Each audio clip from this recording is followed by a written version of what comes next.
falou assim, e aí, vocês querem uma sobremesa? Ela falou, sorvete.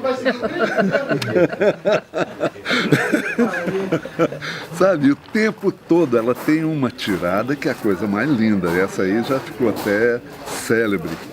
1971. Eu estava morando na casa dela, porque eu estava dando aula no Festival de Inverno, estava dando uma oficina no Festival de Inverno. E ela recebeu um amigo, James Merrill, que eu acho até que a Zuleika conheceu, uma criatura maravilhosa, um grande poeta, realmente uma pessoa delicadíssima e tal, grande amigo dela. E no dia que ele chegou, os dois estavam, eu voltei da oficina no final da tarde, e os dois estavam no sofá da lareira, e eu vi que a Elizabeth estava chorando. Eles estavam colocando ali a vida em dia, falando, tinha muito tempo que ela não conversava com um amigo chegado dela, que conhecesse a história dela, conhecesse a história. Aí ela estava chorando. Eu discretamente fiz meia volta e saí. Então ela me chamou, falou, não, José Alberto, vem cá, pode vir aqui. Eu estou apenas chorando em inglês. Que delícia!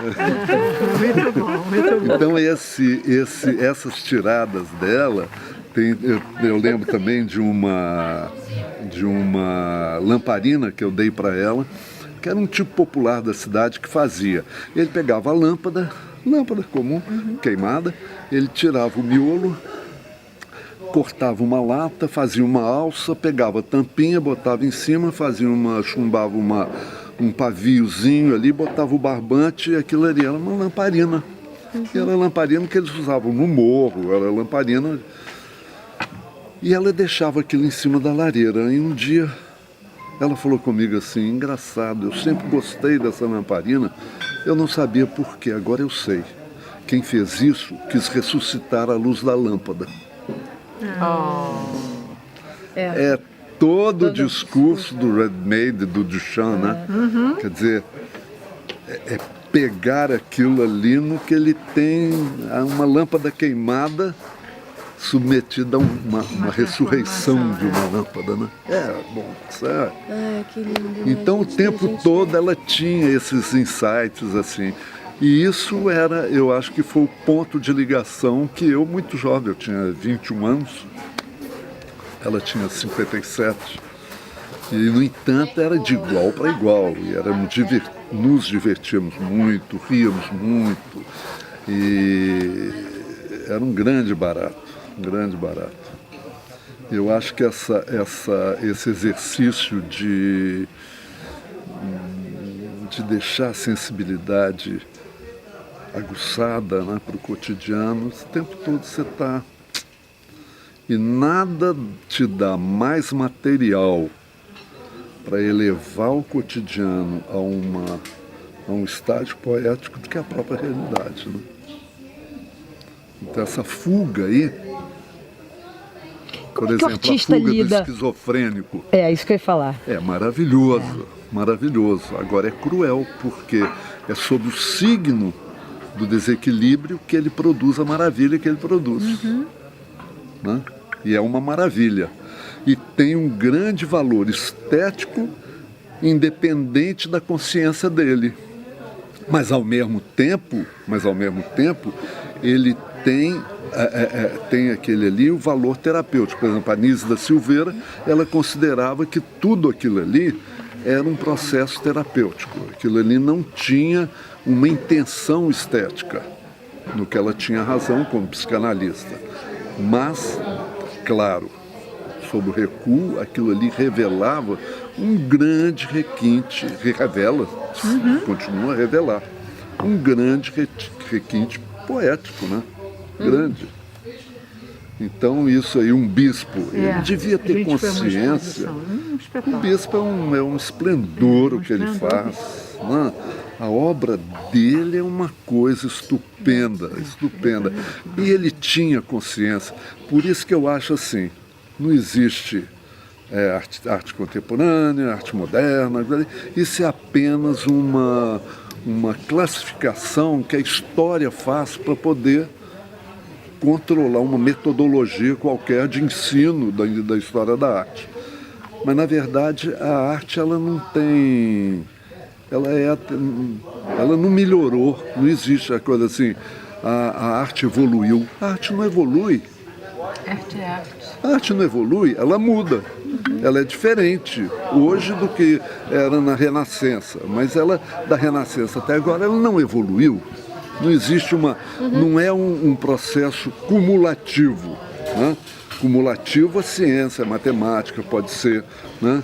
A uma ciência de biologia, porque você não tinha instrumentos, aí você vai, a ciência vai construindo e vai. Então, o que você toca na psique das pessoas, eu tinha até uma supervisão psicanalítica para poder segurar a onda, porque tem muita pessoa, quando está no trabalho dela, realmente, que ela toca o cerne da criação dela,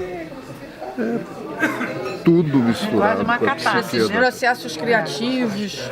Eu tenho cases, assim, o trabalho que eu fiz em Paris me convidaram por causa disso. Aí eu fui, fiquei 2 anos lá, participando de uma equipe multidisciplinar, exatamente sobre formação de artista e psicanálise. Então eu teria muita vontade, eu gosto de ajudar as pessoas assim na leitura, né? Eu acho que cada um por ser cada qual. Porque, por exemplo, eu falo por mim, eu nunca tive a pretensão de ter coleção. Nunca. Eu não gosto da ideia da coleção pela coleção. Porque a coleção pela coleção vira uma tarefa, vira uma gincana, né? Ah, que bom que eu vou conseguir mais um. Por isso que tem colecionador de caixa de fósforo, tem colecionador de botão, de jogo de botão, como tem colecionador também de obras de arte e tal. Mas a coleção em si, pela coleção, não curto muito a ideia, né? Eu gosto mais da pessoa que escolhe objetos para conviver com eles, né? Então eu acho que a partir daí nenhum objeto da coleção, entre aspas, está ali por acaso. Ela não está para engrossar o caldo quantitativo. Ela está para fazer mais companhia ainda àquela vontade que a pessoa tem de se cercar de coisas legais, né? Você estava falando em arte contemporânea. Eu conheço colecionadores que vem aí na esteira dessa coisa do Inhotim, né? Que fez uma coleção, uma grande coleção, tornou público e tal, muito legal, né? E tem muita gente que vem na esteira disso aí, muito jovem colecionador que veio na esteira disso. Então eles ficam disputando entre eles, eu comprei uma fulana de tal, comprei um Beltrano de tal, aí é uma disputa, sem contar também que hoje a coleção ela é um símbolo principalmente a arte contemporânea, é um símbolo de status social, né? As pessoas acabam vestindo a camisa do colecionador para ter uma diferença e para ter uma diferença social, né? Eu não sei, eu acho que a figura do artista, ele deve estar muito conectado com a realidade.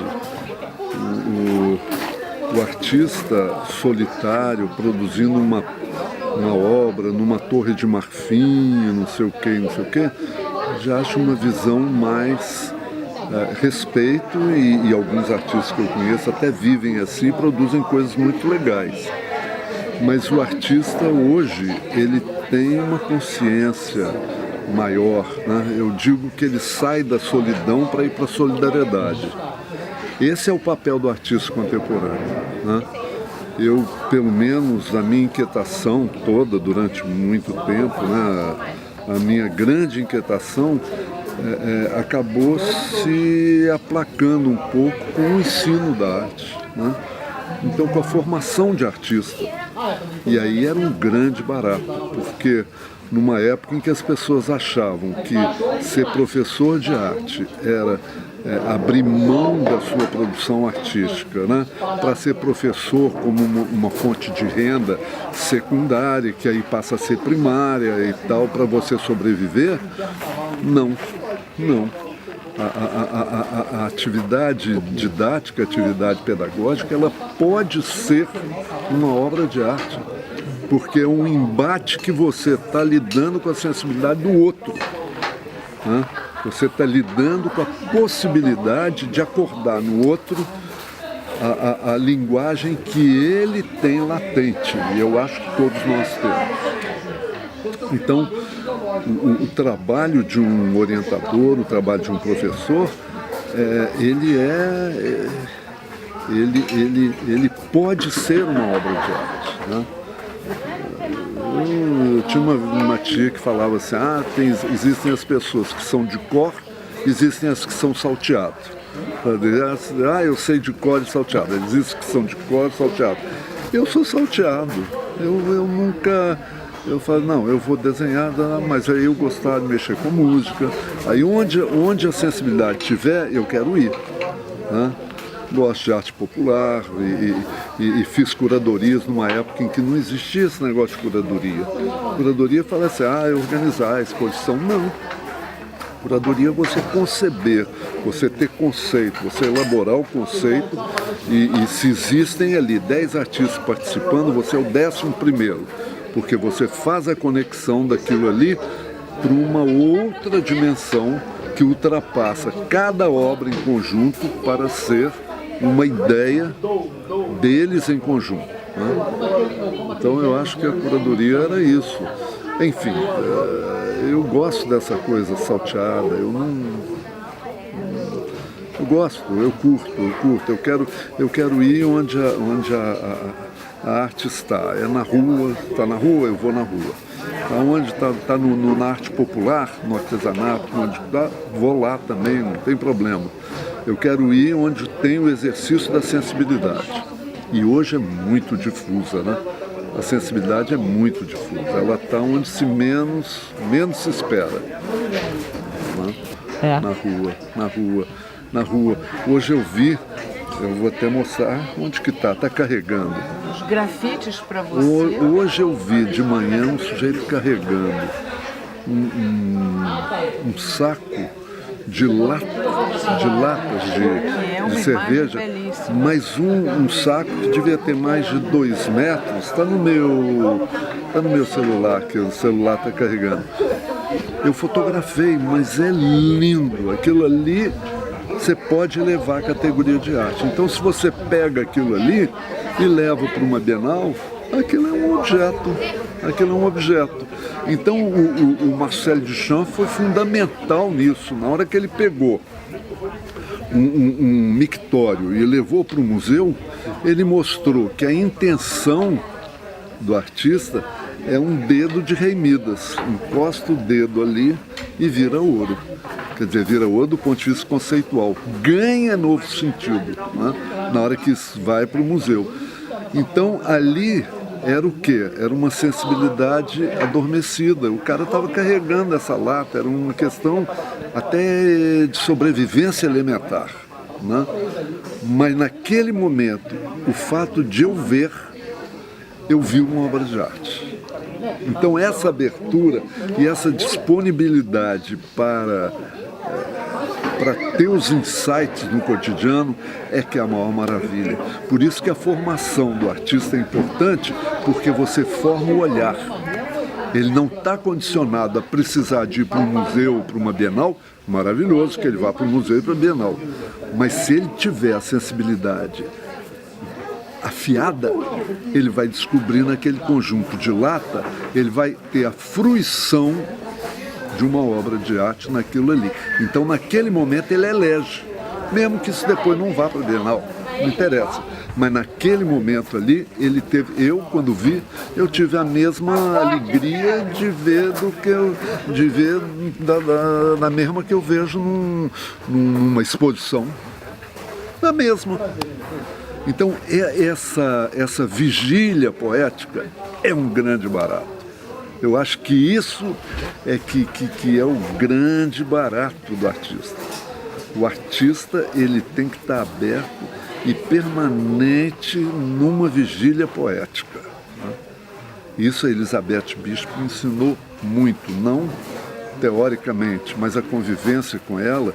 A Elizabeth era uma pessoa de acordar o tempo todo, ela estava com um olhar poético sobre as coisas mais simples.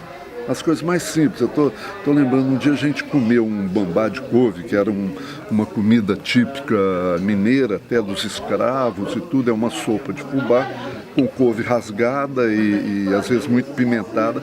E nesse boteco que a gente foi, tava muito pimentada e tal.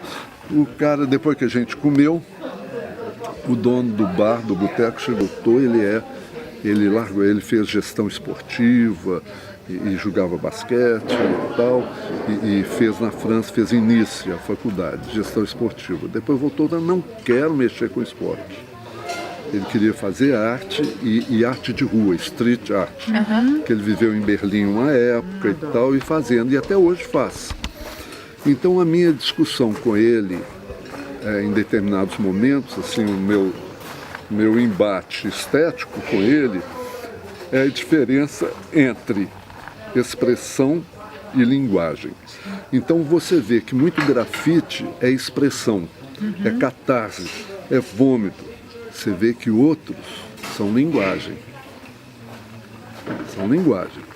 Então a diferença é o seguinte: todo objeto de arte, isso Frank Castell já dizia, ele tem dois fundamentos, dois componentes fundamentais, que é o componente antropológico e o componente estético. Então, o componente antropológico é porque a obra de arte ela é uma materialização de uma trajetória humana, de uma cultura, de um grupo, de uma sociedade, de um tempo, né? E o componente estético é que ela encerra uma experiência com leis próprias, com códigos próprios. Então, quando você vê o Picasso fazendo, quando você vê o Cézanne pintando maçã, o Cézanne não estava pintando maçã, ele estava pintando pintura. Não é? Então esses dois componentes são fundamentais quando você olha um grafite, por exemplo. O grafite pode ter um componente antropológico, mas o componente estético dele não se construiu, não se modelou como linguagem. Ele é expressão, mas pode não ser linguagem. Porque a linguagem, e isso aí é que está, e é o que fica. Agora, se você me perguntar por que determinada obra de arte fica e outra não fica, por que uma pau fica e outra não fica, eu não sei te dizer, porque para mim é um mistério. E nesse caso, a história, que parece uma musa abstrata, ela é soberana. Ela é soberana. Né? No caso, por exemplo, de um colecionador, que minha mãe nunca colecionou pelo dinheiro, colecionou pelo prazer estético. Pelo prazer estético. Da convivência com a peça, claro, da relação afetiva. Claro. Para essa pessoa que está próxima, por exemplo, da finitude, né? Eu noto que ela tem uma vida muito mais rica do que eu hoje, com toda a limitação que ela tem. Exatamente. A arte é uma grande companhia. A arte é uma grande companhia, porque ela revela, e ela revela solidariamente, porque na hora que você percebe a natureza daquilo ali, na hora que você estabelece uma ligação afetiva com aquela obra, você se sente menos só. Quer dizer, há uma solidariedade latente nisso. Há uma solidariedade nessa relação. É uma solidariedade. Então o fato de você se cercar de obras de arte E mais ainda, é interessante, porque muita gente que se cerca desses objetos e tal, às vezes ela erra em alguns momentos, né? Se você fizer uma visão retrospectiva das coisas que eu comprei ou que a Zuleika comprou e tal, ela mesma vai reconhecer, ou eu mesmo reconheço, falo, isso aqui eu gostei nessa época, mas hoje eu já não gosto mais. Por quê? Aí é maravilhoso. Porque a evolução humana, ela é em espiral. Você sempre volta para o mesmo ponto, mas num outro nível de consciência. E a ingenuidade, ela é relativa. Então hoje você é ingênuo para achar que isso aqui é uma obra de arte. Na dialética do conhecimento, amanhã você já reconhece que não é mais. Porque o seu nível evolutivo mudou. Então mudou e você começa a perceber e as suas exigências começam a ser outras. Que não mais, você não aceita mais aquilo. Mas aí é muito bonito você olhar para trás e ver que, puxa, como é que eu gostava disso? Como é que eu melhorei? Você entende? Você fala, puxa, eu gostava disso, mas melhorei. Isso em relação Né? a tudo, O que literatura, eu acho que tudo. colecionadores que só ajuntam, eles não entram nessa dinâmica. Eu acho que não. Entende? O cara que só quer juntar, só quer aglomerar, só quer juntar por juntar, né? Por compulsão, ele não, eu acho que ele não tem esse retorno. Tem que estabelecer uma relação com aquela obra que ele está comprando. Claro, não tem essa claro. Você troca. tem o tempo todo que tá dialogando com E aquilo. contemplando, O tempo né? todo. Você tem que estar. A contemplação é isso, né? Gente, fiquei mais inteligente hoje. Mais inteligente, mais culta. Adorei. Adorei. Vamos para os fogos? Vamos buscar embora? o que nós vamos Fogos de artifício para encerrar a festa. Nós vamos descer. Ainda tem fogos? Agora, nesse agora momento. que nós estamos indo embora, né? Porque senão daqui a pouco a turma está